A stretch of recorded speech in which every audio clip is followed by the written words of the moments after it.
Ito po ang ating Sublimoto machine. Ito po ay ginamit natin sa loob ng 5 araw na umabot ng 68 meters. Ito po ang ating printer head.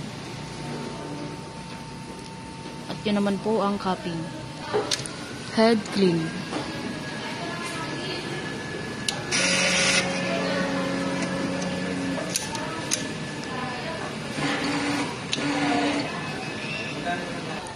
Nozzle check.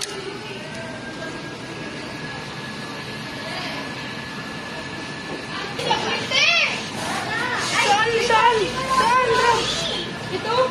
Lahat to? Ang ating ink system ay tama lang. Ito po ang ating AVR. Ito po ang ating ink. Used at unused. Ito po ang ating weekly maintenance. Ito po ang ating Sabri roll 44 inch. Ang ating black ink, yellow, magenta, at cyan. At ito po ang ating output record na umabot ng 68 meters.